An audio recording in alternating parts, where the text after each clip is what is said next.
The first use case you think about blockchain is payments, right? So that's the first thing you want to do, is show that you can secure a payment mechanism, just like Visa, MasterCard, but much more secure, without middlemen, take away the fees, offers economies of scale. So the more people use it, the cheaper it gets. The way we view the future of value in the long term, 3 to 5 to 10 years, we view layer 1 blockchains will essentially become like the new republics. These will be the new mechanisms where all the value is going to proliferate to. In the future, there'll be the layer 1 blockchain, there will be the mining market, there'll be the dApps, and there'll be tokens. So the lower you get in the stack, the lower risk you have, but the lower rewards.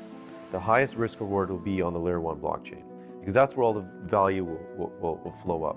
But it's highest value, highest risk.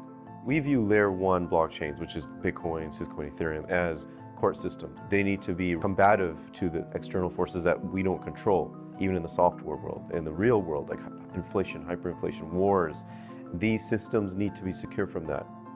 And this is why we view Bitcoin as the gold standard for security and decentralization. What else does the world need? What else does the world cherish when you have something like Bitcoin? How can we extend that to something else where we can take advantage to build real world utility? This is where Ethereum comes in. For me, Ethereum is a gold standard for flexibility or general computation. We're trying to stick to the gold standards we know the world's going to cherish and develop on, and we put those two concepts together. And this is what Syscoin is.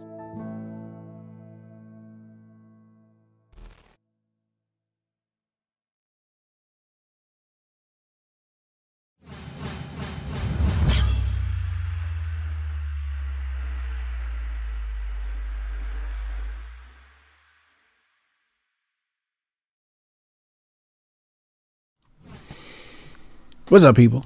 Hotep Jesus, we back. For those that don't know who I am that Hotep Jesus dude. Welcome back. Shout out to my sponsor, Syscoin. Big announcement today. Go to syscoin.org, check the blog. It's officially been announced. Hotep Jesus has endorsed Syscoin. Make sure you go check out Syscoin. If you got in when I told you I got in a few weeks ago, I think it was at 13 cents, and it's been hovering between 16 and 17. I think it hit a high of 20 cents at some point. This is not financial advice, but yeah, it seems to be a good mechanism to get rid of some of your USD, as I like to refer to investing. Investing is all about getting rid of the dollar, beating inflation, right? Anyway, I have a wonderful guest for you today, Mr. Jon Fitch. What's up, bro? Nothing much. Thanks for having me. It's good to be here. Oh yeah, absolutely. No, it's good to have you, bro. I'm glad we have a chance to have this talk. And like I told you, we talk about politics a lot on this channel.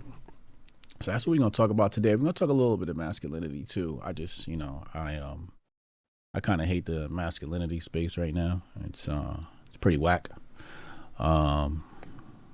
So, yeah, there's a lot of pretenders out there. Yeah, a lot of pretenders, a lot of bad information, and it's just kind of saturated and not really productive. I'll say that a lot of the issues that we're having in politics today are a direct result of the lack of men being and behaving like men. What do you think? We have a generation of men who are raised to be defective women. And we're all suffering for it. What do you think is the cause of that? Men have lost kind of that, that center point of origin, and they're all making decisions to get a pat on the head from a woman. Making decisions to get a pat on the head from a woman. Interesting. They all want mommy to love them more. So what are they supposed to be striving towards if it's not a pat on the head from a woman? A pat on the head from themselves. They need to be internally looking for what they need to make themselves happy and what's best for them and their people. But isn't this whole life thing about men and women? Yeah, men and women are definitely better together. Yeah. So on the other side of that, you have women have been raised as defective men. Right. So Right. there's this man, So this so mental health crisis is people who are choosing to live their lives opposed to their own biology. so what is exactly wrong with wanting a pat on the head from a woman? There's something inherently wrong with that. I mean, guys. If you're destroying yourself in your life and cucking yourself, Mm, so to speak, um, just to get approval from someone else, that's not a good thing. so you're saying men are somehow destroying themselves for, how are they destroying themselves for female approval? How is that happening? Are they neglecting themselves? It kind of seems counterintuitive. Um, I guess I said, not going on a path that they truly desire, not doing the things that they truly want, not doing the things that are truly rewarding to them. Mm-hmm. They make choices based off of, will this get me approval? Will this give me approval from this woman that I want, from these women? Like what? Like what are they doing? Buying her food and drinks or something, or what? What? Oh man. What are some of the things that I guess involves cuckery, and that men are doing to get approval from women? The need to have, I don't know, man, how I put it. They need put kind of an emphasis on kind of the feelings of things. So how does this make people feel, rather than, this is going to hurt everybody's feeling, but it's the best for everybody. Take homelessness, for example. Okay. It's a major problem. Yeah. It's a major problem. I'm in California. It's a major problem. Right. Like, I bought a big ass dog because we have a homeless camp within walking distance of my house. Mm-hmm. Wouldn't take much for somebody to kick in a window and be in the house. We've had people, it's a townhouse situation where there's a garage and then a space where people have backyards, and we have the fences, divide the yards, and then it gets to the houses. People have scaled the garage to go into the backyard and then force their way through the sliding doors. Okay, well, something needs to be done. The feminine approach is to, set up porta potties outside the camps and hand washing stations. I think a more masculine approach would be to put them in a facility somewhere where they can not harm or take away from society and start working on skills, get medical treatment, that type of stuff. We shut down the asylums a long time ago. Yeah. We need not exactly the asylums brought back, but some form of, place where these people can be housed and kind of reintroduced in society, given skills, given the opportunity to do something with themselves. A re-education gulag. Not necessarily re-education, but in a sense, a self, what would you call it? Like self-dependency. Yeah. You don't want a job, you don't want to work, you don't want to be part of society, then maybe teach them how to hunt and fish. Yeah. I have a similar. Because, the feeling is, okay, it's mean. It's mean to like say these things. It's mean to do that. We need to be nice. Well, nice isn't cutting it. Nice isn't helping anybody. Is nice and doing nice things helping anybody get off the streets? Right. I think maybe tough love is what's necessary. Absolutely. That's how I feel about Medicare, the medical system, welfare system. Yep. I have this theory or philosophy where you wouldn't be able to get any government assistance unless you entered and completed certain job training programs. Oh, that sounds very reasonable. That's very rational. It's very analytical, but it's mean. Yeah. People just want the handouts. How dare you suggest that people work for something? Thank you for the super chat. We'll get the super chats at the end. Go ahead, ask questions and comments in the super chats. Yeah, this whole idea of handouts, I think creates dependency, and robs people of their power, robs people of their independence. Mm-hmm. And I think that's one of the Democratic ploys.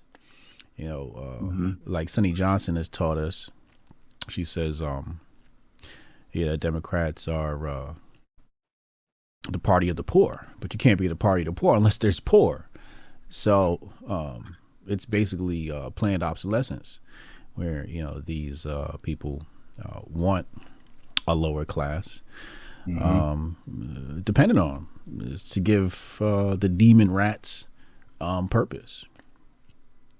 And it's very disgusting. But going back to the topic about masculinity, tell me what you think about my theory. I believe that the things that really destroyed masculinity was drugs, alcohol, and war. In a sense, I can see what you're saying, because who goes to war? The most brave and most patriotic. Yeah. It also a lot of the poor. Right. Mm-hmm.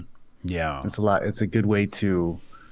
It's also a good way for the champagne liberals and the ruling class to eliminate the largest threats to their control.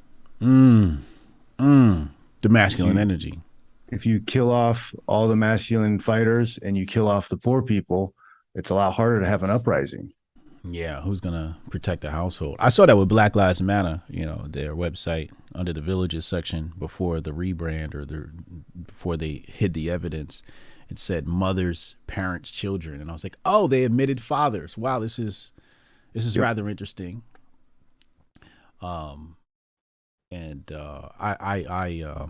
I brought that to people's attention, and I was lambasted in the early days. They said, oh, you're just hating, you're this, you're that. And I'm like, no, like, you guys can't see the agenda. And of course that's come. Do you ever run into any vitriol from people who say, you probably get called a white supremacist or white nationalist for your opinions because you lean more right? Do you ever run into stuff like that? I mean, I get attacked from all sides because I don't really, conform, throw all my weight into one side. Because to me, a lot of the conservatives are just liberals in the slow lane. Oh, Lord have mercy. Like, what have conservatives conserved? Have they conserved the First Amendment? Have they conserved the Second Amendment? How about the Fourth Amendment? Have any of those things been conserved in your lifetime? Not in mine.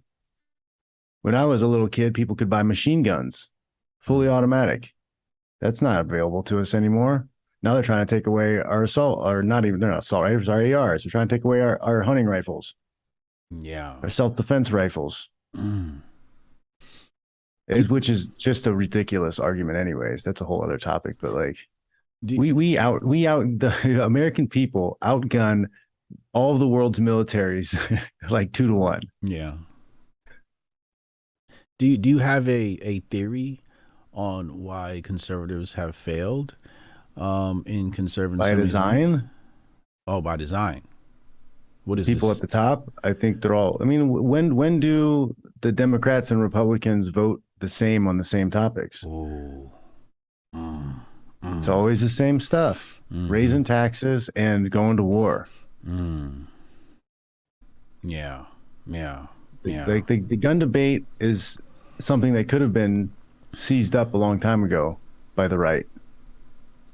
You could have ended the discussion a long time ago, but they don't, because it's a carrot. It's a carrot on the stick. If you don't vote for us, they're going to take your guns away. And on the other side, the Democrats know that they can never take all the guns away. There's too many just floating around. They'll never be able to seize all of them. So that's another carrot they're dangling on the other side. Those two parties, they're just dangling carrots. Oh, we're going to take the guns away. No, we're going to stop them from taking the guns away. There's like 400 million guns that we know of that are registered. There's probably another 400 million we don't know about. And now you have 3D printed guns. Right. Have you seen the gun buyback programs getting shut down in a lot of places because guys are showing up with boxes of 3D printed guns, walking out with thousands and thousands of dollars? Yeah, some guy walked away with $20K the other day in New York, I think. Yeah. Yeah. And then they go, hey, we're not buying ghost guns anymore. It's ridiculous. It's a ridiculous argument. I mean, there was you can make pipe shotguns. Like, there was a buyback program where the inner city kids were stealing pipes from buildings condemned buildings and then creating pipe shotguns. You bang it like this, and it's enough to shoot, hit the charge and shoot the shotgun shell. They spent $0 and they were able to spend and they were able to make a gun with stuff they stole, and they sold it back to the gun buyback program for $150. I'm mad I ain't think of that. Abe, Japan, you can't get a gun in Japan. Right. There's no guns floating around in Japan. Like, even the Yakuza guys don't really have guns. The police don't have guns. But that guy was able to make a pipe gun. He made 2. From parts that are bought basically at a Home Depot or a Lowe's, and was able to kill the president. Do you think everyone should have guns? I think everybody should be trained. I think gun safety and understanding how guns work should be a part of our elementary school programs. Like, you should be teaching kids. They should know. They should understand what a gunshot is. I got locked in a movie theater here in San Jose for 4.5 hours because there was a fight outside and a reported gunshot. They didn't find any shell casings. They didn't find the shooter. Like, they didn't find anything. I'm guessing there was a backfire of a car, and people freaked out because they've never heard what a gunshot sounds like. Yeah. It's very distinct. When you've heard it, Yeah. Yeah, absolutely. Thank you for the super chat. We're going to get the super chats at the end. We appreciate you. For the rest of you people that haven't sent the super chat, and stop grifting. So let me be devil's advocate here. There are some people who shouldn't have guns, right? Like maybe children, mentally. Well, like on what level? Like, I read this book to my kids. It's a book about Abraham Lincoln, and in the book he was 8 years old, and it was his job to go out into the woods and hunt and bring back food for his family. He was 8. Okay, like he had that was his job. Hey, make sure we eat tonight, Abe. Here's the shotgun. Go out in the woods by yourself, where there were still mountain lions and bears around. Yeah. And get us food. But like I can't let my 8-year-old play out in the front lawn today because somebody might snatch him. Yeah, we're definitely in different times. It's a weird place. We're in a weird place. We are in a weird place. So what about the mentally unstable, right? I think that's a very gray area because on one side of the argument, you have these red flag laws where it's like, if my neighbor cusses me out and he's got guns, I can say, hey, I feel threatened, go take his guns, right? And it's like, so what is that threshold where we define someone as mentally unstable not to be able to have guns? Because we've seen shootings recently this year where clearly the dude's like mentally unstable and he murders people. We've seen the school shooting, Uvalde, et cetera, et cetera. Well, how many? Like, for one of these things is like they never do enough investigating on like how many of these crimes are committed by legal gun owners. For one, did the person who committed the crime actually go through the process? Let's pretend that there is no law, right? Everybody could walk around with guns, right? Yeah. And well, if everybody's trained, everybody's capable of using a gun, everybody knows how they work, and everybody's carrying one on their hip, what's the chances of that guy, crazy guy, being able to do what he does? Like, we see crazy people. Like, there are trained people who are going to see that crazy person, keep an eye on them. Yeah. I had a student that I had privates with. He noticed a car that didn't look like it belonged in the neighborhood. Right? He walks by, peeks in, guy's smoking crack. He starts a conversation with him with his knife in his hand, saying, hey, how you doing? What's going on today? Yeah. Like, the guy was casing and watching women walking down the street. He had his trunk open. He was probably trying to take somebody. Yeah. Right? So somebody who had situational awareness, who was willing to act, caused that guy to like leave. The guy had a little bit of a breakdown in the car and then left. Okay, problem averted. Maybe nothing was going on, but still, people being able to take care of themselves, people individually being able to stop violence or inflict violence when necessary, I think is something that helps keep everyone safe. What about guns in the school zone? If well, look how the disaster is now with not having guns in a school zone. Sitting ducks. You tell me, you know, in the rich schools have paid security. Yeah. And those guys are armed. Yeah. How many private schools have there been mass shootings at? You know, the rich kids whose parents are paying $15,000 to $25,000 a year. Have we had any mass shootings in those schools? That's a good point. What about kids? You think the kids should be coming to school with a firearm on the hip? Every kid armed up? Man, I grew up in the 90s. I went to high school in the 90s, right? We had regularly guys drove their trucks to school and had shotguns in their gun rack on the back of the school. They had guns in their glove compartments. This is Indiana. Okay, Indiana. Yeah. Okay. We never had an issue. Guys went out and hunted in the morning, parked the truck. Trucks weren't locked. Or you could walk out in the parking lot and grab people's guns if you wanted to. No one ever did that. Not one time did somebody touch another person's gun. Not one time was there a shooting. Not one single incident ever. You know, the craziest thing that ever happened was as a senior prank, somebody killed a deer, gutted it, and put it on somebody else's hood. Okay, so there's something about the culture. Right yeah, it is. They also used to do like the FFA guys, Future Farmers of America. They had a day where everybody would drive their tractor to school. Okay. You know, I don't think they're allowed to do that stuff anymore, but like I grew up with this. It was regular. It was normal. Like people were responsible. People like were trained and took care of each other. Yeah. Something happened. Something's changed. It's not the gun. You know, there's something wrong with the way we're raising people, the way we're interacting with each other. That's changed since at least the 90s. That's the next point I was going to go to. It seems like there's a problem wrong with the culture. Right? Yes. You could have the culture, the food. Yeah. Like that could be a big part of it, you know, eating things, drinking things that are messing you up. Because, you know, for example, if you pulled up in my hometown, Newark, New Jersey, and you had a shotgun in the back and you left your door unlocked, man, the car and the gun's gone. Yep. You know what I'm saying? And once upon a time, I probably would have took it, you know, especially the firearm, because that's, you know, that's worth a pretty penny. I could take it right down the street, sell that, and then, you know, go cop me a pack or something to flip, you know? So it seems like there's something culturally wrong where in one part of the United States, you could leave your doors unlocked. In another part of the country, you can't. And obviously there's a difference between country life and city life, rural life and city life, and even suburban life, right?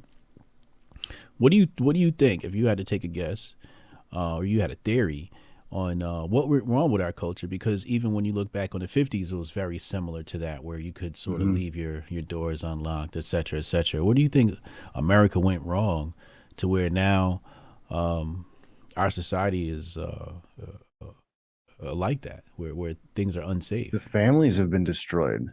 The families have been destroyed, and people aren't raising their own children. That's my big take. The idea that working some job that keeps you out of the house and keeps you away from your children is somehow superior. Why? So you can buy things to impress other people you don't even know or don't even like. Doesn't make any sense to me. It's never made sense to me. That's why I went down this road.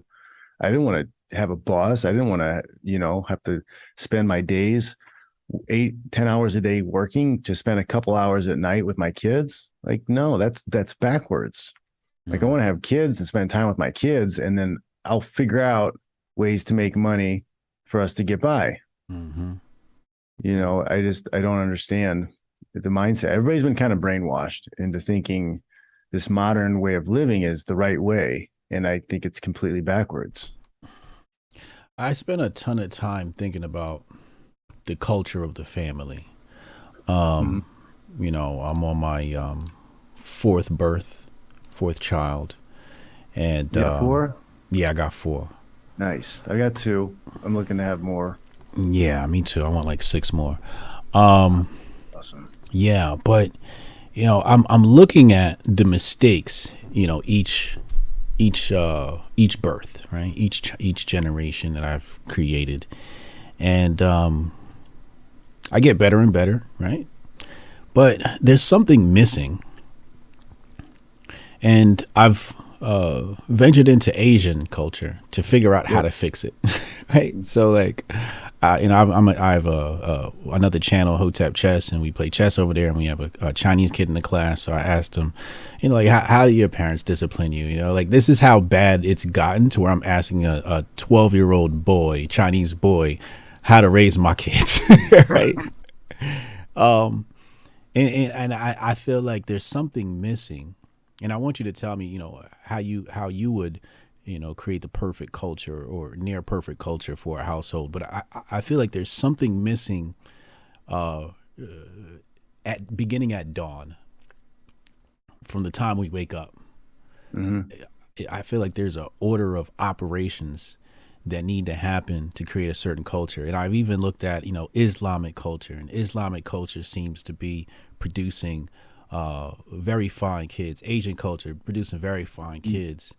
And, Islam, they pray 5 times a day. And I think that has a lot to do with their success, because praying 5 times a day is going to breed some sort of humility, which is going to, keep the ego bridled, at least somewhat.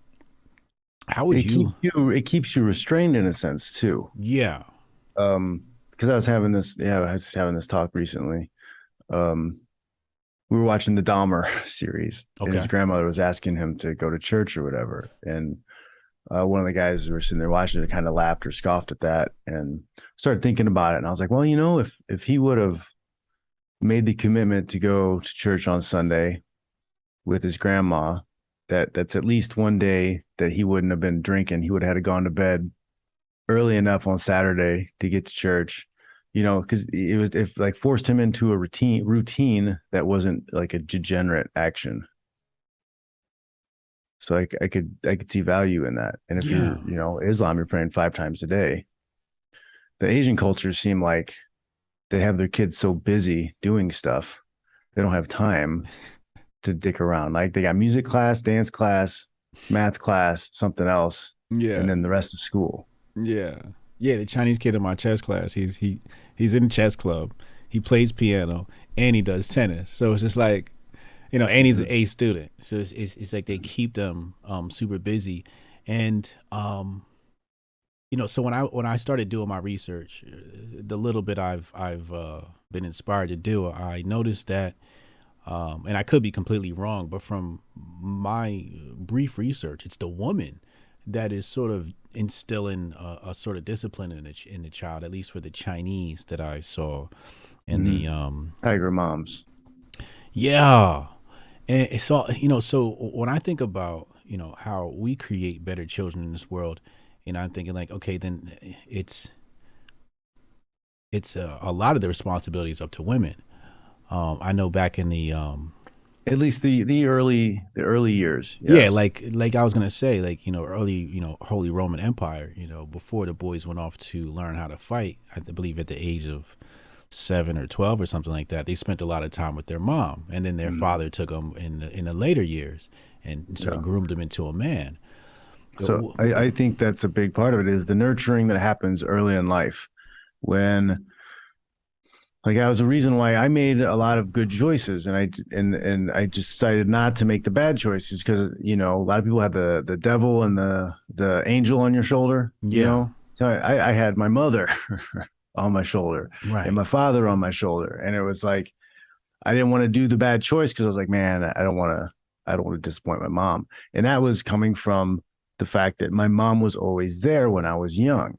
When I was a little kid and I had to make the choice between a good thing or a bad thing, she was watching, and taking that with me. So that's something that I've tried to do with my kids, is like, just be there, just be present, let them see me do the work. Let them be a part of those things. Like, let them see me struggle. Let them see me conquer. I'm very anti daycare and preschool and all of this stuff. Like I would rather homeschool my kids. My ex won't let me, but like I think it's better to spend that time personally with them than have somebody else do it. I think if you're abandoning your kid regularly at that young age, I think it leaves a bad impression. I think they're going to turn out worse than if you actually spent the time with them one-on-one as they're getting older and especially those developmental years. Yeah. That was my motivation. I took a huge pay cut because I came from marketing. I'm currently like, I'm leaving money on the table because with what I do and what I teach, like me running a gym or opening a gym, like my time I would work would be like 3 p.m. to 8 p.m. Well, that's the time I would be with my kids. Right.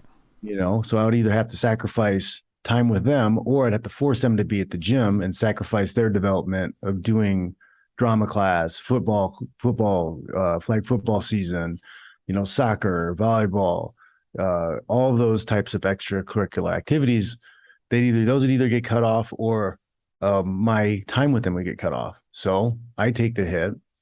I'm living off of like savings mostly, and then I'm doing privates during the daytime and trying to make money online in order to make sure that I am spending time with my children.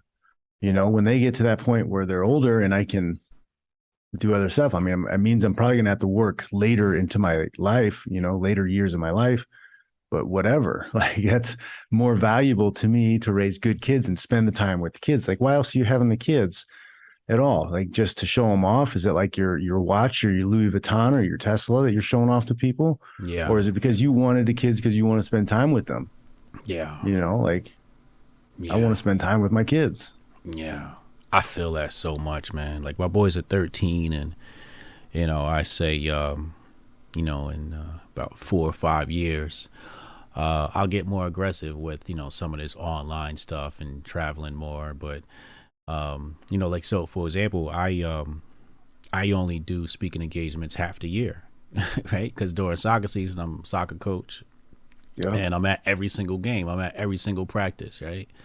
And I'm going to put that time in now, and then I'll worry about getting money later. I think that's so important. But I think there's also like this, it seems like this cyclical relationship between men and women and raising children, right? Because it's like the household and the upbringing of the children begins with the woman. Mm-hmm.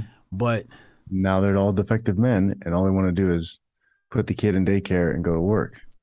Right. I think that's a big problem. Yeah. So there's a couple of problems here. If it begins with the woman, but the woman is not complete without a masculine father, you begin to have this chaos, right? Mm-hmm. So it begins with the woman and ends with the man. And then the cycle repeats. Mm-hmm. But once you remove the man from the situation, you now have an incomplete woman. And then now that's where you have like the huge boom in OnlyFans, right? And sex work and sex trafficking. It's a bit of a psyop too, I think. You said what? It's a bit of a psyop too. What you mean? Because a lot of these women are convinced that, all I got to do is like take dirty pictures and post it online and then I'll make a bunch of money. Yeah. There's only a small percentage of those women that actually make any money. And most of those accounts are run by their husbands or boyfriends. That's true. Yeah, there's a lot of e-pimps out there. Yep. Yeah, and the girls without e-pimps usually don't do too well. Yeah. Nope. And the guys who are subscribing and chatting and trying to build connections with these OnlyFans models are actually talking to their boyfriends or their husbands. Yep. You heard it, guys. You're not actually talking to the girl. You're looking at a naked picture of a girl and sending her, "Oh, you're so beautiful." That's her husband or her man typing back to you. "Thanks, sweetie." These dudes are keyboard boning another man, huh? Yep. 100%. And they're probably sitting there watching the Dahmer doc, laughing at the fool having this conversation, and they're both sitting there typing to you. Oh, this is terrible. Oh, where have we gone? Oh my Lord, have mercy. So the income is also going to create a problem because, so not all these women are making are making millions of dollars, but some of them are making six figures, all right? And Some of them. yeah. And now they're kind of undateable, right? Because they're not going to date down, right? They have to date somebody with higher income. And a lot of the guys that they want to date don't want to date them because, we have a biological hardwiring in us to have guaranteed paternity. Yeah. With women. Like it's the visceral feeling within us, that we want to be sure that, hey, if we're putting time, energy, and our DNA into this woman, that child is going to be mine. That's interesting. So that's where the desire for men to have, his woman be faithful is hardwired around, I want to make sure this child is mine. Yep. Because it's not easy. Think about through evolution, like how hard it was to survive. Yeah. I remember I studied history in school. I have a degree in education, PE and history were my focus. And I've learned that through history, like there was a period of time in American history when parents didn't name their children until the second birthday because the odds of that kid dying were very high. It was like 1 in 4 kids died just because it was hard. Life was hard. Yeah. So when you have those type of odds with your family dying, like you want to make sure that it's yours. Just fuck my head up with that one. Didn't name the child to the second birthday. Wow.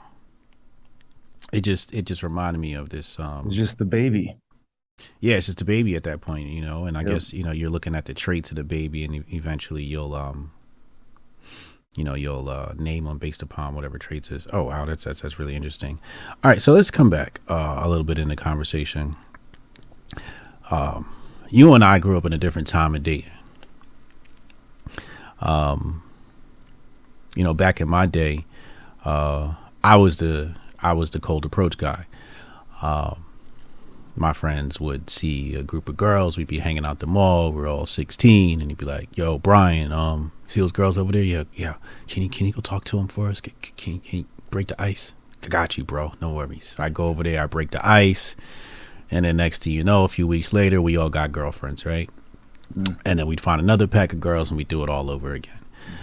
This is high school for me. And I really enjoyed the female company, and we had a lot of fun.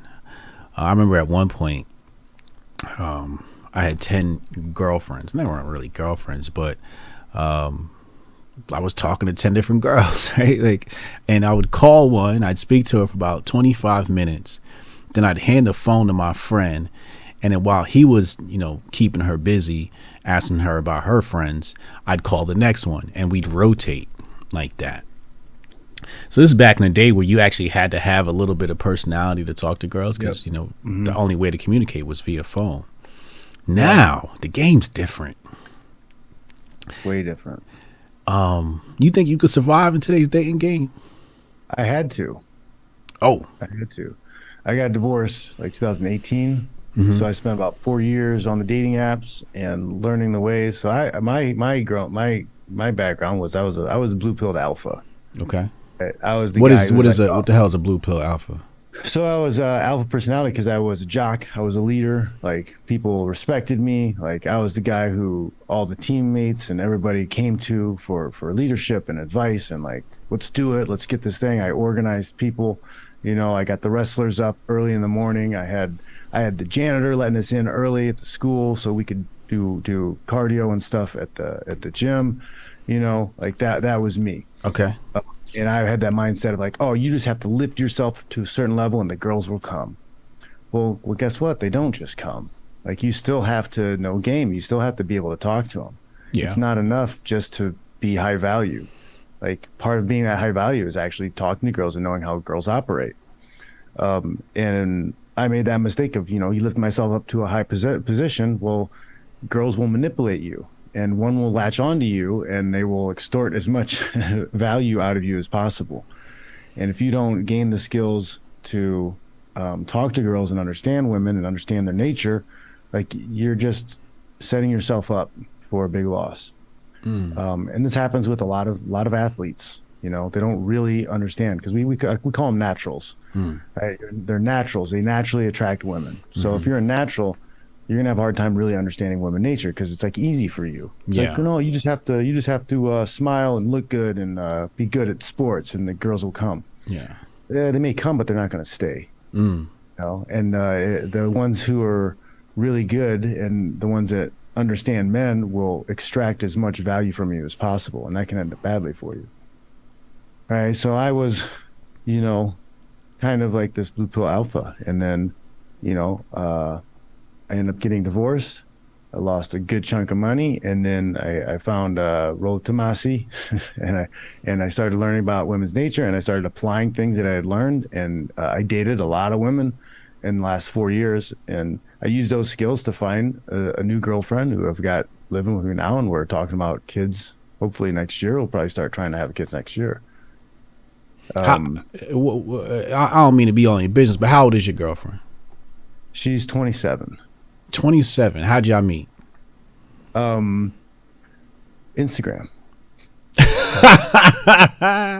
You see what I'm saying? Yep. She opened me on Instagram. What do you mean so she approached you? Open. Yes. Right. That's the common, yeah. Yep. And then I gave her you know, kind of we call it kind of tests. You kind of judge their genuine desire for you. Okay, how'd you do that? All right, genuine desire. Well, she lived in LA. Genuine desire. We should hang out. Okay, fly up and see me. Is she willing to pay the money to come see you? Okay, if she's not, she wants you to pay. It's not genuine desire. A girl who wants to be with you and wants to see you will climb through barbed wire to do so. She will drive 16 hours one way to spend 50 minutes with you. This is true. So you have to pay attention to those things. And if you can't see that, if you don't see genuine desire, like the relationship's probably not going to go well. So why did she approach you? Because I passed, we call pre-selection. You know, she had seen me through fighting. She had known who I was because her older brother was a big fan of fighting. And, you know, she knew me through that and wanted to see me through that. And then I was able to secure her attraction through spending time with her. So, okay. So she opens you on Instagram. What'd she say? She said, hey, you know, what'd she say? Like, nice fighting? No, she had made a comment about at the time I was posting thirst trap photos of other girls that I just took off or whatever because it drove up engagement on my Instagram. Okay. And she just made a comment about, you know, those other girls, something about not being as pretty as the other girls or whatever, something like that. And it just opened, started talking to her. She was nice. She came to see me, and she was really smart, and you know, I dug her. So we kept talking, and then, you know, it's almost been 2 years now. What was the distance between LA to San Jose? So okay, what's that, like 4 hours? 4 hour drive, 5 hour drive. Yeah. But she flew. She flew out to see you. Yeah, Alaska Airlines, you can get $50 tickets, $70 tickets. She's like, I'm going to fly to see this MMA fool. Yep. I'm going to secure this. Interesting. Instagram. Wow. And like, yeah, man. So there's all kinds of but past tactics and skills and things that you can develop to be better at the dating apps. But it's different. And I got really good at them. But at the same time, a lot of guys dating apps are just a no-go, because people talk about the 80-20 rule dating, but they get it wrong, right? They say that you know, 80% of the women want the top 20% of men. No, it's 100% of the women want the top 20% of men. 80% of men are completely invisible to women.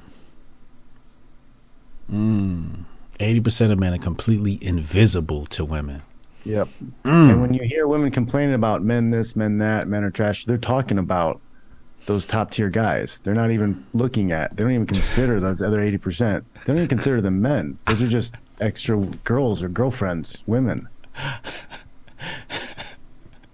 So they just talking about the top 20. Like these are the men. Okay. Probably the top like 2 or 3, quite honestly. Because the top 2 or 3, they don't have to commit. They don't have to, you know, they have multiple women who want them all the time. You had 10 girlfriends at one point. Yeah. Right? That's you're on that top, you're in that top tier echelon. Yeah. You're in that 1%. Yeah. You're the guy they're talking about. Men are trash. Yeah. I am. I got a DM not too long ago and a woman said, she just hopped in my DM and was like, I want to suck your. I was like, oh wow, okay. I've made That's it forward. Yeah. I've made it, you know. Yeah. Unsolicited nudes are always a shock. Oh my God, bro. It's like, have some dignity, girl. Like, what do you do when that happens? I ignore. Okay. It's just because you get those like the one-time videos that pop up sometimes. It's just like, why would you do that? Yeah. Like, you need Jesus. Yeah, I've had that happen a bunch of times. I've gotten unsolicited nudes. I still get them. This one OnlyFans girl every once in a while, you know, it's kind of like a joke now, you know, she like sends me her tits. I'm like, oh, thank you. Good morning. And then that's just it. Right. But what's funny is you got to comment on something in the background. So I see you need to clean your room. Or like, where'd you get that nightstand, or where'd you get that lamp? Yeah. This is wild because, you know, a lot of times people say it's men sending unsolicited news, and I'm sure men do it, you know, way more often, I'm sure. Yeah. But I think it's just like us, you know, top 1% men who actually get the privilege of receiving nudes unsolicited. Happens to me all the time. Well, I would say all the time. That's definitely exaggerating. But every once in a while, a chick is like, hey, check my tits out. And I'm like, oh, okay, this is interesting. I just hate when they're ugly tits. I'm just like, why don't I ever get the nice looking tits, you know? So like, it's different for a guy like yourself. You're a former champion, right? So women are going to approach you. 4-time, my bad. Mm-hmm. I'm 44 years old. I still look, you know, better than most 25-year-old guys. Yeah. Especially nowadays. Yeah. Still in shape, still work out. Right. Luxurious long hair for the first time. Let it hang. Pause. I figured it hasn't turned gray yet and it hasn't fallen out yet, so I'm just growing it. Yeah. So I feel bad for, you know, the 20-year-olds. Right, because they're not competing with other 20-year-olds. They're competing with Jon Fitch, right? For the women, they're competing with, you know. And that's the other thing about Instagram. Instagram has given women access to men and men access to women. It's just like open access to each other. It's a world market. Yeah. So, you know, a girl straight out of college, you know, why would she date a college guy when she can go straight for, you know, somebody with a verified account? You know, he could be a YouTube influencer. He could be you know, a rock star or a rapper or athlete. Mm-hmm. So what of the guy who's 22, just graduated college? I feel like they ain't getting no punani, man. It's harder, but it's still possible. Like, you can still raise yourself to a certain level, like situational and scenarios, you know, when you're out at clubs, you're out at bars, when you have the college scene, and you have you know, that network of people that you can talk to and be around. There's still plenty of opportunities to find girls and get laid, right? But the advice I have younger guys follow or tell them to is like, don't worry about committed relationships in your 20s. Like your 20s is for hard, disciplined work, right? It's hard, disciplined work. It's not goofing around. It's not partying every weekend. It's not going to every drink special during the week. It's hard, disciplined work. You do not get to behave like the women around you behave, or you will be left behind. Right. When you commit yourself to that hard, disciplined work in your 20s, that gives you a level of status in your 30s, right? When you hit 30, 35, now you've raised your value to a point where the 22-year-old girls now look at you and they want you. Right. And that's what a lot of guys miss, you know? Yeah. I think there's this weird thing with our society too, where people have been convinced that you're supposed to date somebody your own age. I think that's a mistake. Like, women mature faster than men. Right. They do, physically and mentally. They mature faster. Yeah. There's no reason for a 22-year-old woman to settle down with a 22, 23-year-old man. Not saying it can't happen. I'm not saying you can't have a great relationship. My brother and his wife, they got together at freshman year of high school. Still together, 2 kids. They have a great relationship, awesome relationship. Not saying it's not possible. I'm saying, statistically speaking, it's probably better you date somebody who's around 10 years younger than you as a guy. Right? When you get to 30, then you can start dating those girls who are getting at the end of their college years. You know, put in hard, disciplined work until you're 35. Start a family then. Yeah. How much does social status play into this? Because obviously there's, you know, financial Huge status. nowadays. Right. Huge. No, your Instagram account is your resume. It's your dating resume. Sorry to say it is 100%. You think that you meet a girl out somewhere and you hit it off, she isn't going immediately to look up your socials. Yeah. She's looking at everything. She's reading through your tweets. She's going to see how you align politically, right? She's going to see if you've got any accomplishments. Going to be Google searching your ass, right? Yeah. Looking for criminal records, anything you might have done. And she's going to look at your Instagram. What kind of life does this guy lead? Does he go on trips? Is he around cool people? Does he have other beautiful women around him?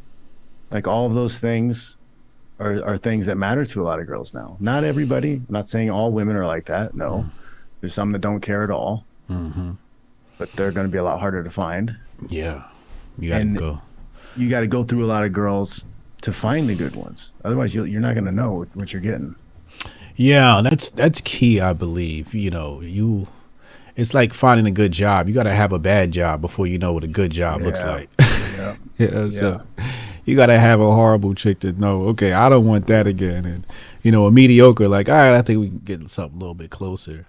You know, I always say a couple of things you need to understand before you settle down is, I think you need to you have a firm grip of your political philosophy, your financial philosophy, and yeah, that's a big one. Financial philosophy. Yeah, and you know, your health philosophy, right? Like, you know, how do you you know, plan to keep yourself healthy, right? I think these are important, because people get into relationships with people and you find out that they're not healthy financially, politically, or physically.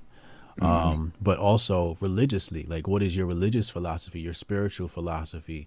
I think is a hardcore one that people need to pay attention that can be a to. really hard one these days too. Really hard.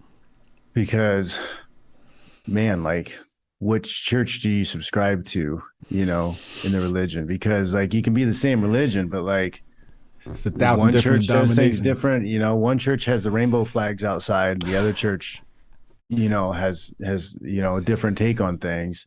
Like, which church, you know, that, you know, do you go to church? It's like, which one? Like, you know, I grew up Catholic, and I have a real issue with the idea that there needs to be a middleman between me and God.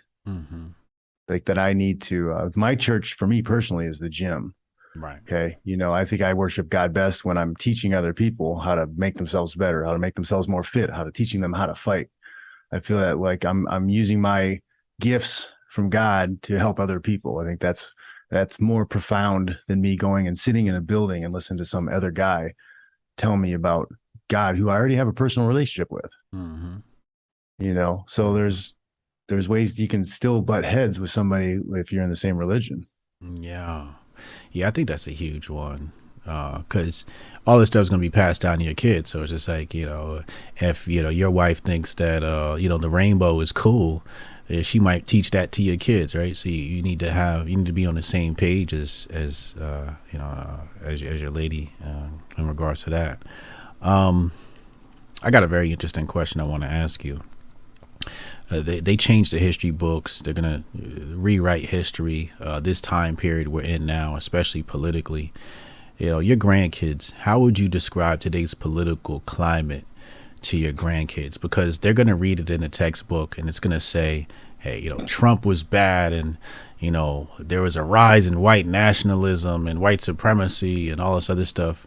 How are you gonna describe that to your grandchildren? It's all lies. Like a lot of the stuff that we were taught throughout history has been lies. You know, like I currently teach that to my kids now.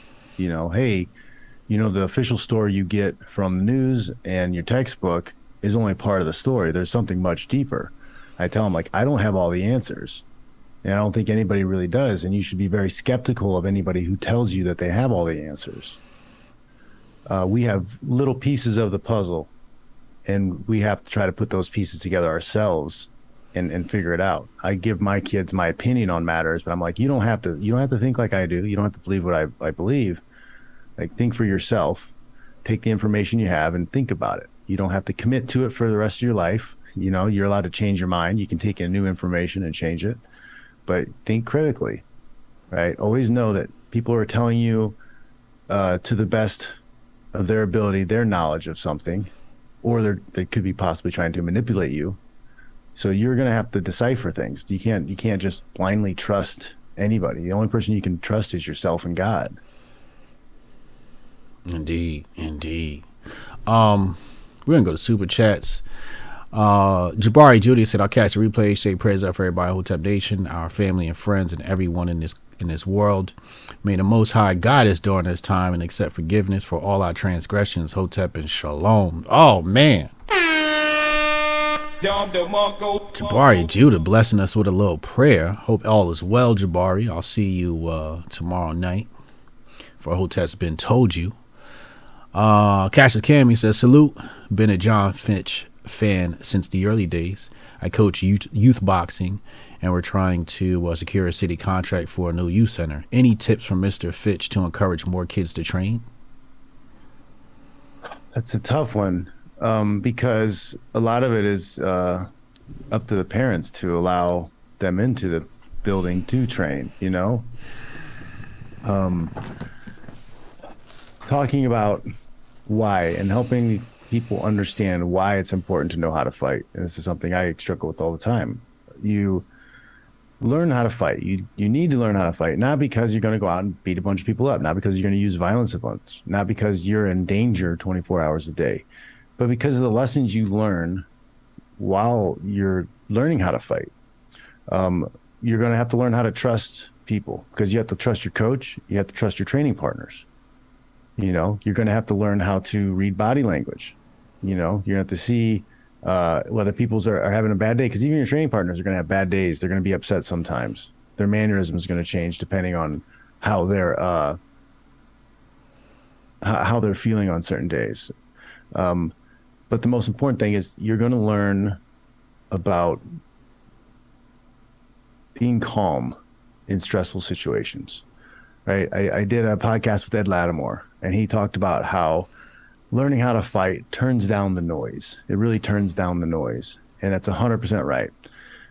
When I've been working with one of my privates for a little while now. He's 54. He's ex-military, right? When we first started grappling, we started doing stuff on the ground. He's really tense, and he's like, he doesn't know what to do. And he's like freaking out, and he's not relaxed at all. Okay. A few months later, we've been training at least twice a week. I'm putting him in bad spots. I'm putting him in mount. I'm putting him in side control. I'm putting him in these positions where he has to be calm, be technical, and find his way out of these positions. And like, his demeanor is just cooler and more calm. He talks about being out at public events and stuff, and like, he's less worried because he's been in bad spots. You know, he's been in the situation where somebody who's 50 pounds heavier than him is throwing punches at him, and he has to cover and force a clinch. You know, I'm mounting him, and I'm putting weight on him and pressure on him, and he has to get out of those situations. You know, if you're at a restaurant and they cook your steak wrong, you're not going to be as worried. You're not going to be as upset. You know, a lot of things are just kind of like, okay, I get it. You know, stuff happens. And training how to fight and learning how to box or learning those things is going to help you do that. It's going to help you turn down that noise. It's going to help you be less anxious. You know, people who suffer from anxiety, I think they really need to get into some jiu-jitsu. They need to put themselves in bad spots often. Wrestle. When, you know, I grew up wrestling. Like, wrestling is just, you're getting shoved in a bad spot after bad spot after bad spot, and you have to fight through it. And if you're freaking out, if you're getting emotional, if you're getting hot-headed, you're going to get tired. You're going to fail. You're going to get taken advantage of. You're going to get beat. You've got to be calm and, you know, calm and cool through it. You got to be calm and cool through the fire. And if you can get that point across to people and their students, then that's where you're going to get more people signing up for your stuff. That's kind of what my Twitter feed is kind of pushing people towards, like hoping you realize that you need to know how to fight a little bit. I do a YouTube video series called Learn to Fight. Like, I'm on Rockfin too. And I take, you know, street fight situations or self-defense situations and kind of break them down to people, you know, because things happen, bad things happen. There are people who have bad days. There are people who are overly emotional. Okay, we live in an age of emotionalism, right? It's feels before reals. So these people act out. When you're an emotional person, like, there's chances of you acting out and doing something physical. So, like, you're going to have to be ready for people who do that. Yeah.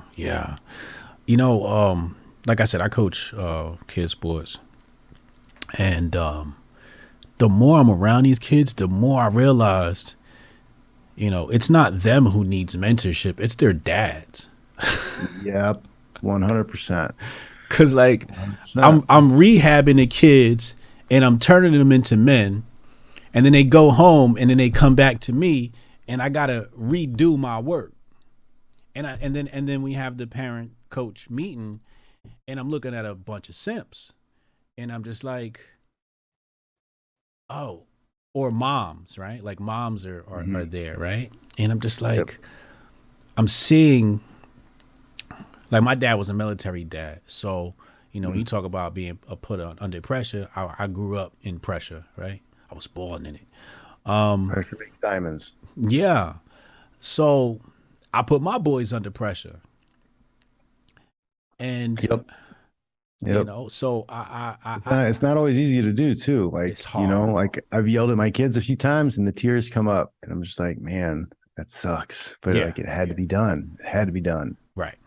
You know, and that's what I was talking about at the beginning of the show. Like, it's not very nice. You know, somebody who's more effeminate in their behaviors is not going to think that's nice and wouldn't do that. But it needs to be done. Yeah. Like, sometimes I got to yell at them. It's Absolutely. the only thing that's going to snap them into shape and keep them from screwing around and pay attention to what's going on. I got this theory. Tell me if you agree. A man is not a complete man until he raises a son. I think you're spot on. I think there's a big truth to that. Like, how much do you really know about life and who you are and being a man if you can't raise not just raising your son, but if you can't raise, like, a good son into being a good man. Yeah, I think that's the ultimate test of your manhood. Like, you could have all these tests of being a man. How did your kids turn out? It's a big test. Yeah, I think that's the biggest test. And I'm seeing it more and more as my boys grow. And I'm like, my manhood's being tested. Like, this is the ultimate test for me is, you know, how are they performing? How are they handling pressure? And so you sort of have to start to self-reflect in those moments where they buckle, right? Because you're going to fall, you're going to fail as a child. We all fail. So it's like, okay, now I have to self-reflect and say, okay, how did I overcome this? right? And then try to instill that in your son. So it's sort of reinforcing your masculinity when you're forging a new young man. Mm-hmm. And I feel like men, and it's no diss to men who don't have sons.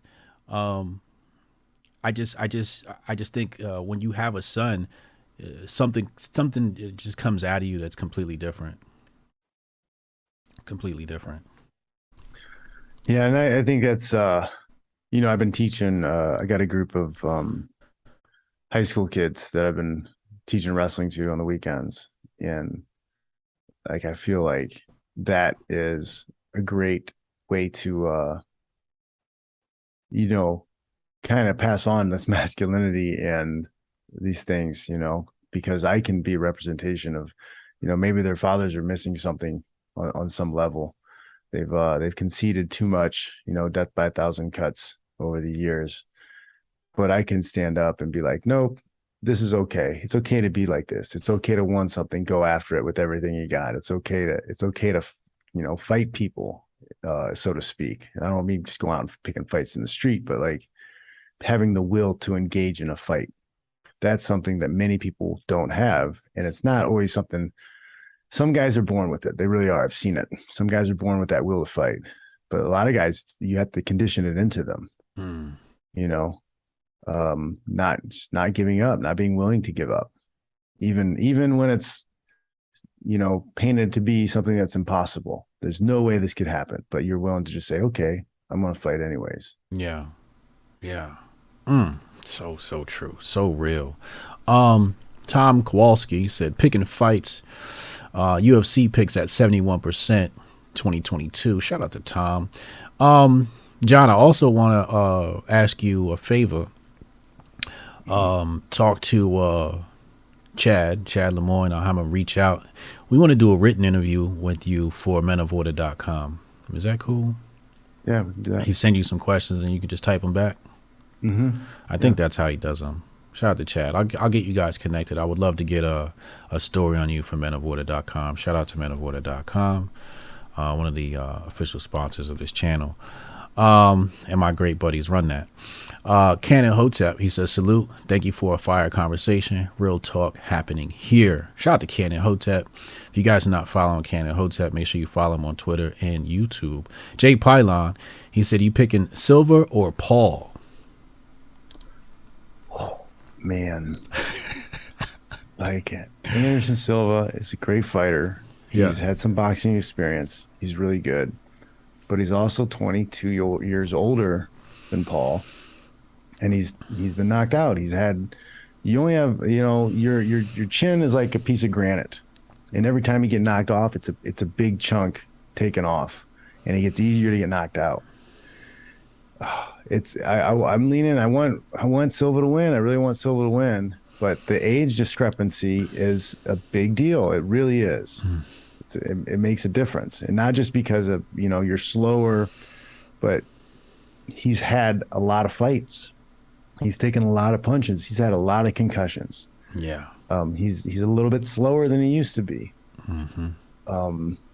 He's definitely probably the most skilled fighter that Jake Paul's ever fought, but he's also old. So to me, it's a coin toss. I'm sorry to say. Yeah, I think it's a coin toss. Well, let's talk about that. They're also, I don't think the drug testing protocols are all that rigorous. I don't think they're going to be all that rigorous for this fight either. Oh, okay. So Jake Paul, is that the one that fought Askren?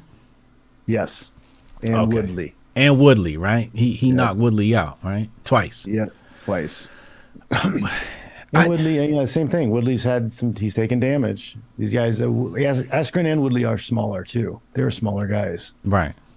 So you've got smaller guys who've taken damage, who've been knocked out.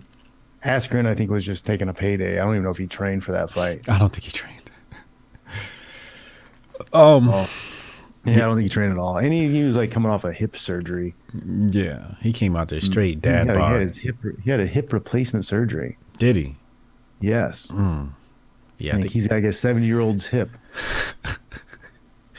Why can't people beat Jake Paul? Is it because he's getting fake competition, or is he really a good fighter? He's not fighting. I mean, Ben Askren's a wrestler. He's always been a wrestler. He Right. gets in close, takes you down. He does funky stuff to beat you up on the ground. Yeah. Woodley has a right hand. He's a wrestler with a right hand. If he doesn't land the right hand, he doesn't have much else. And has got a suspect chin. He's also was giving up probably 10 pounds to Paul. He's somebody who's done a great job of taking advantage of the notoriety that he has to get big paydays and put on these big fights. But it's time will tell when he fights an actual boxer on his level. When he fights somebody who's had 10 fights and 10-0, like then we'll see. But he's not awful. He's got a right hand, and he's usually looks pretty geared up. Is he good for the sport? Bad for the sport? Because there's a lot of controversy. I'm saying, oh, he's just an exhibitionist fighter. It doesn't matter. Okay. It doesn't do anything to boxing. It really doesn't, because the people who are watching the circus show, they're not regular boxing fans. Right. The guys who are diehard boxing fans aren't they don't care. They're not paying attention to it. It's pro wrestling fans and MMA fans and whoever the Paul brothers have following them. So it doesn't do anything for the sport. It doesn't do anything for MMA or boxing. It's just its own Battle of the Stars type thing. You had the YouTube Creators Clash, was another big boxing event. It was a bunch of YouTube creators fighting each other. Okay. Yeah. They did pretty good numbers. They made some money, but it's not going to do anything to boxing. Right. People say boxing's dead, but that's just a promoter ploy at discrediting the Ali Act. The truth is, boxing is making more money now than it did ever. It's making, so like, how do you say that's dead? It's ridiculous. It's like saying John Nash is a reporter who covers the money end of the businesses a lot. And he said, boxing's dead the same way that Major League Baseball is dead. Okay. People have more options to watch other things. So viewership may not be where it was in the 60s and 70s or whatever, but they're making way more money than they ever have.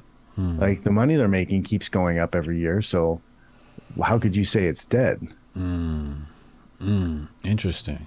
I think it was the total revenue that boxing made in 1998, somewhere over 400 million. It's like 430 million or something. That's a total, adjusted for inflation. It was like something like 430 million. And that's total.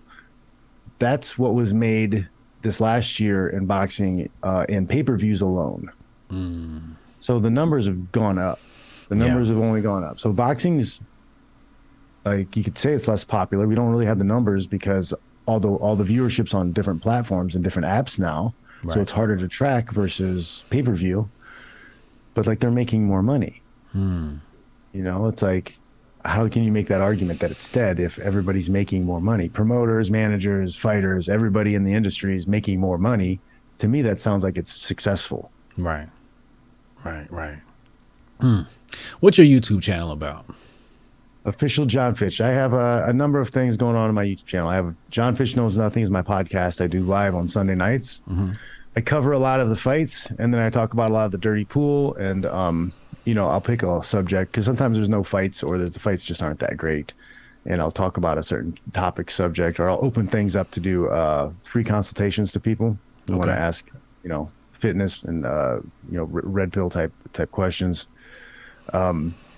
I do a learn to fight video once a week where I break down, street fights for people, telling them what should have happened, what should have happened, what could have happened, best practices type thing. And then I do a weekly technique video I put up on Wednesdays. So I'll have something that goes live later today. I'm thinking about adding another segment to the channel, but I'm just so frustrated with YouTube and the censorship. And I've been like shadow banned on so many platforms for a long time because I've always like retweeted and commented on political stuff.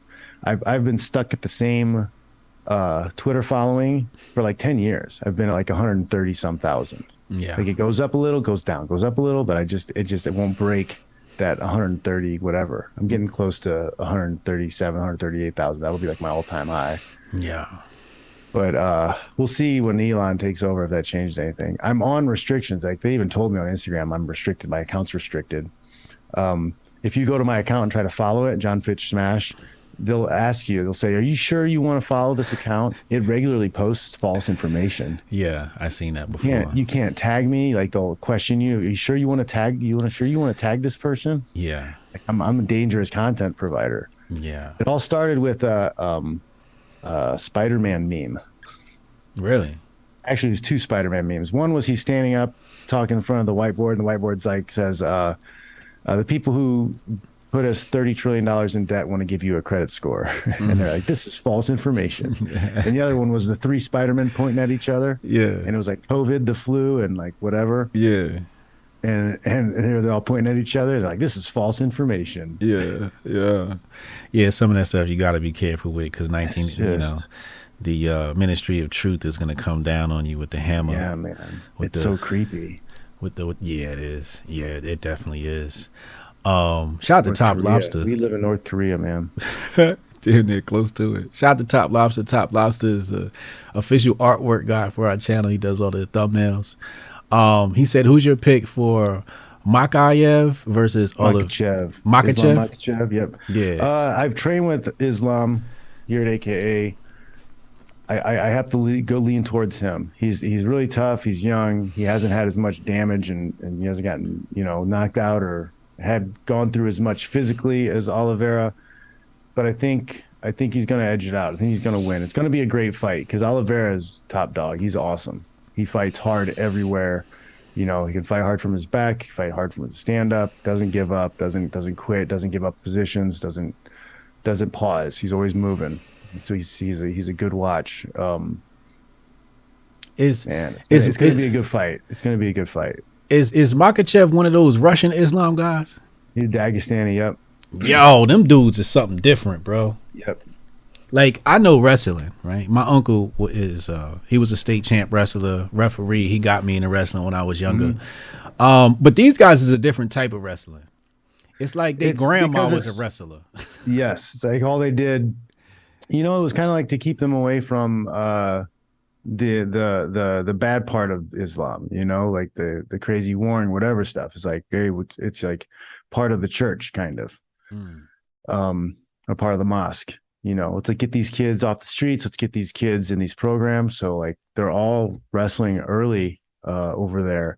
And one of the big advantages that these guys have is that they do sambo, combat sambo, which is basically MMA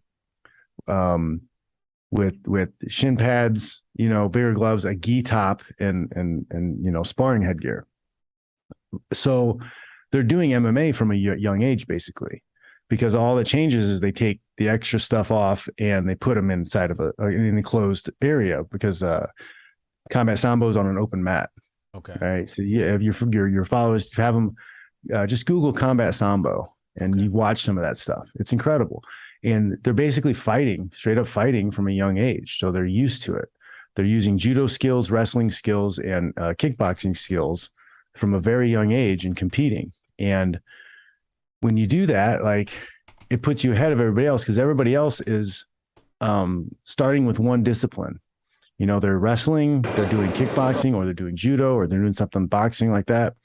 And then when they get to a certain age, then they start learning the other stuff. Well, these guys have just been training fighting for a long time. Hold on, I'm about to bring the combat sambo up on the screen so people could see it. Okay, maybe not that browser. Maybe this one. I want people to see this. Because when I saw Normachev, how you say his name? Makhachev. No, not him. Khabib Nurmagomedov. Yeah, Nurmagomedov. Yeah, that. And I watched him fight. And I forget what fight it was, but I watched him dissect this guy on his back. Mm-hmm. Like the dude, like Khabib went from, okay, we're locking in the legs. Okay. Now I'm going to lock in his right arm. Okay. We've got that locked in. Now I locked in. This dude was basically like this, by the time Khabib was ready to submit him. He was a technician. And I feel like they know something that other people in wrestling don't know. Oh, this is funny. You guys yell on screen. That's Khabib, and I've trained with the other guy too. He's from Moldova, I think. Is he? Wait, what did I do? Why did I? I think this is his last national championship. Is that what that is? I think this is what it is. Yeah, but so this is their amateur sport that they've been doing for a very long time. And they do it with a gi on. Yep, they got the gi top. Right. So that's why you'll see a lot of nice judo trips and sweeps from the feet from these Dagestanis. Yeah, one of my goals in life is to go out there, Russia, and train with those guys, and for like 2 years, and then come back and just be a badass. I'm gonna come train with you first, just to get me ready to do that. You're either coming back as a badass or dead. It's worth the risk. It's worth the risk, as a man. But I mean, you can see just like that's their amateur. That's what they're coming from. You know, like that's like we have guys who have to learn how to put the things together. Well, they're doing it at a young age. We don't have an amateur system like that. That's why these guys, I said it 10 years ago when Khabib and these guys first showed up at AKA, I was like, these guys are going to take over the sport. Like, we can't compete with this. These guys are training MMA like hardcore at 5 years old. It's like, how are Americans going to deal with that? We're not. Yeah.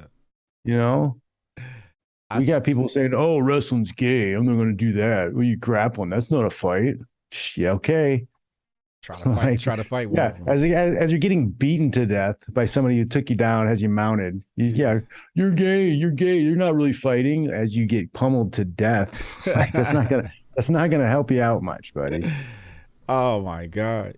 Even Makhachev, I watched. I think it was his last fight, and his corner. I don't know what they said, but he was, some of the fight.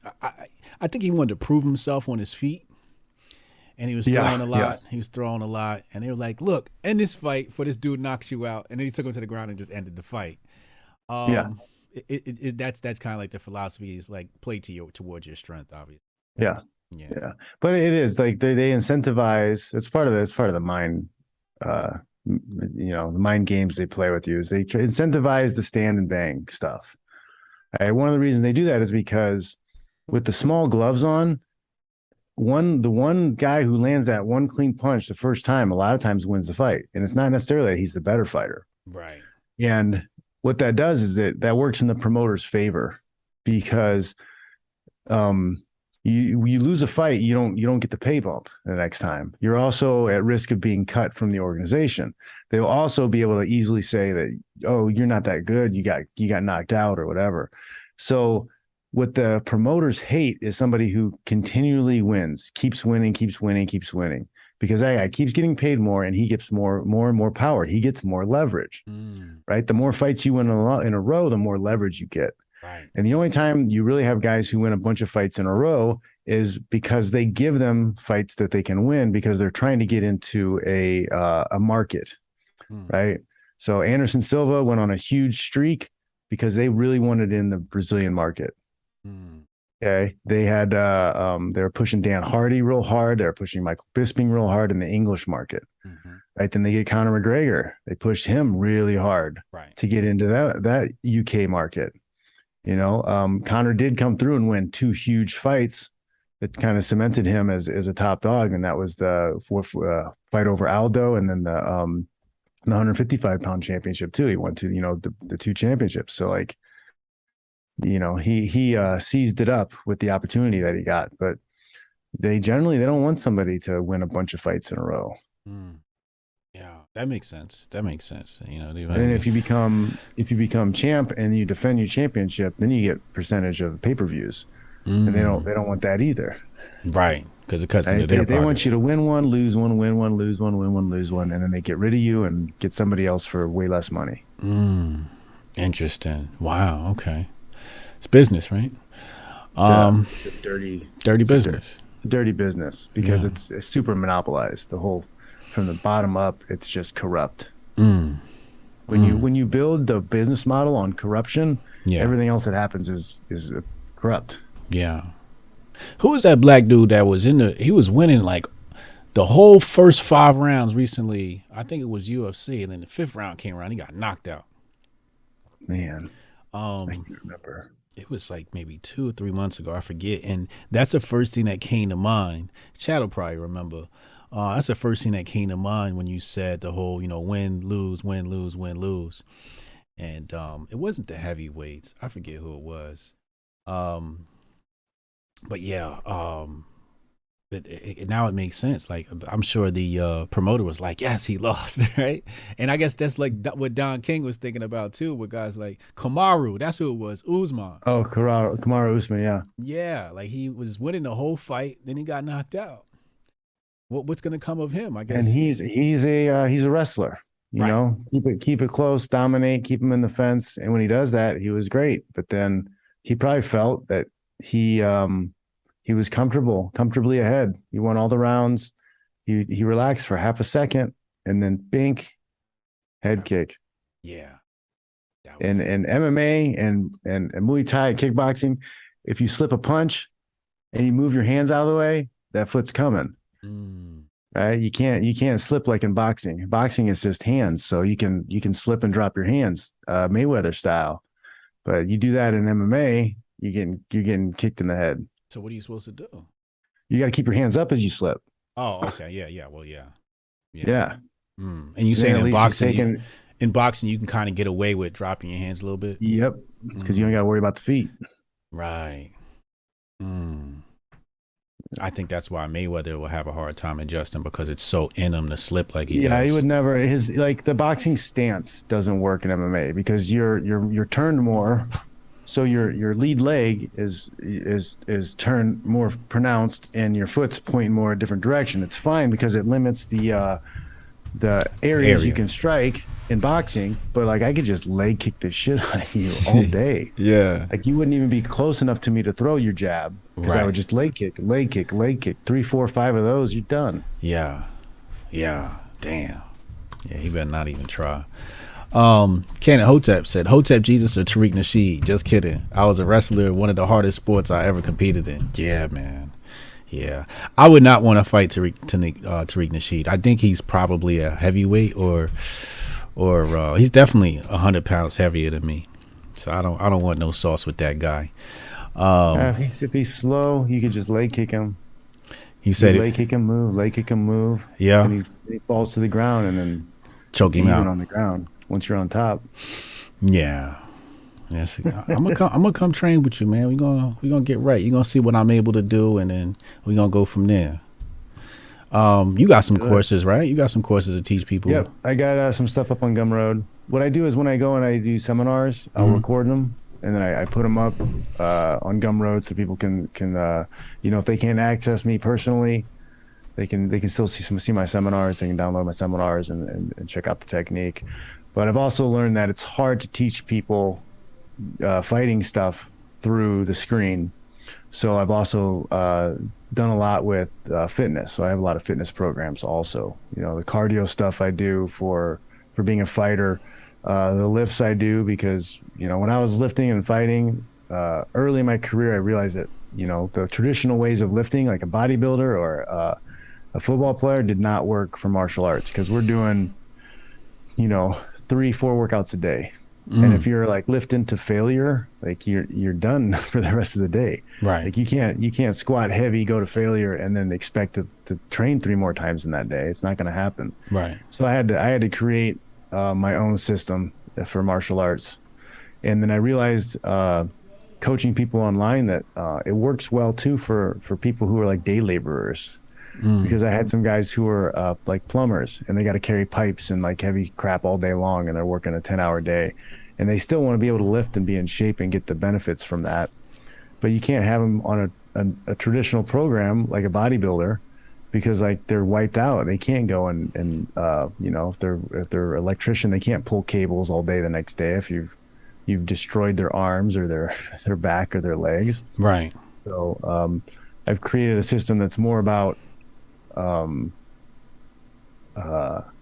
what do you call it? Being consistent. It's more about consistency. It's more Right. about making sure you hit your lifts every day. You know, I lift 6 days a week, but I'm only lifting 3, 4 lifts a day. Mm-hmm.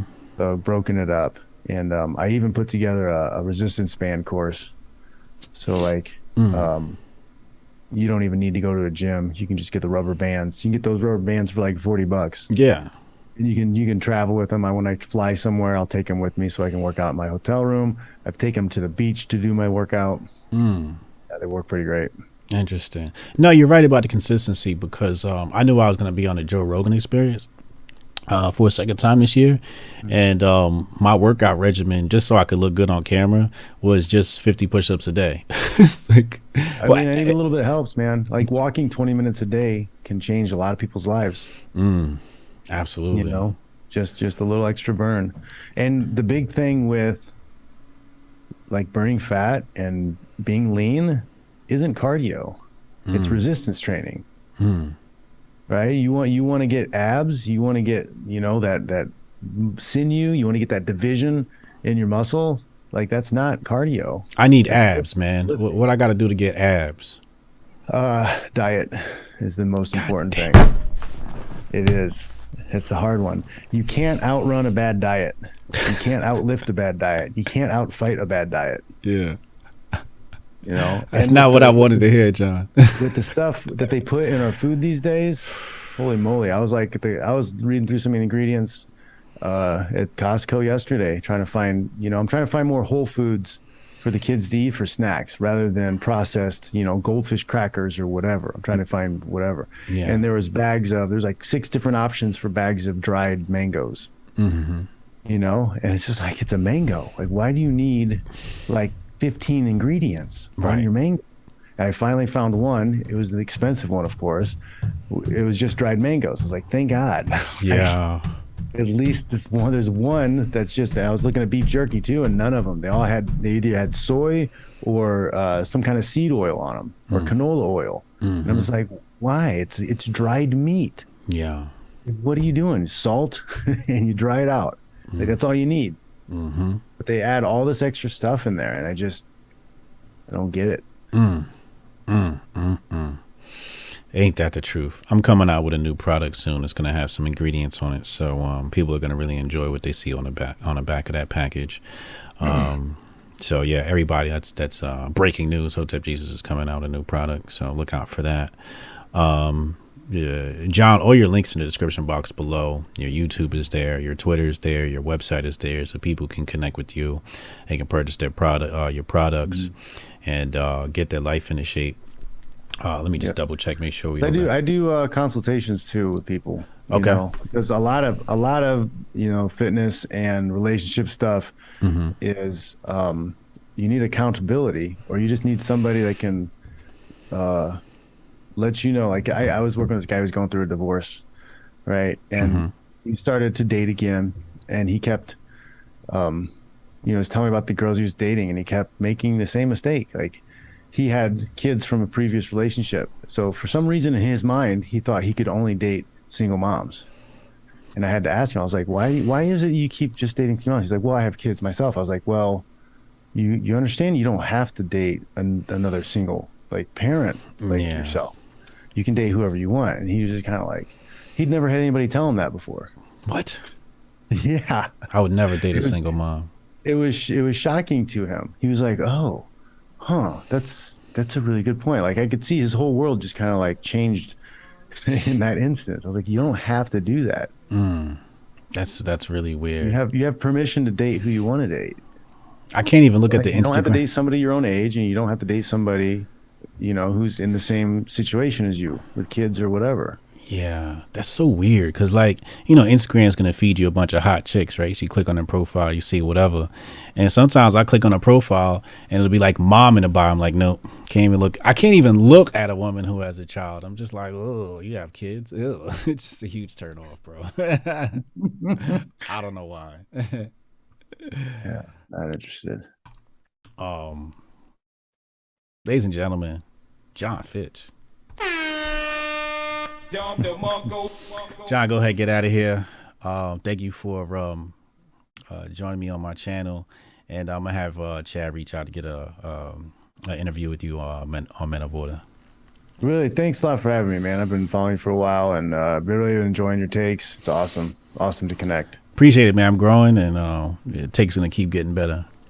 Awesome, man. All right, man. Talk to you. I have to have you on my show sometime. Anytime. Let me know. Yeah, man. You, we can watch fights. I'll tell you some fights to watch or something, and we can talk about the fights after. Yeah, hell yeah. When I get my product up, let's go ahead and let's get an interview scheduled. I'll reach out when we get an interview scheduled. Awesome. Yeah, hell yeah. All right, bro. Man. Great day. Yeah. Thanks for having me. Take it easy.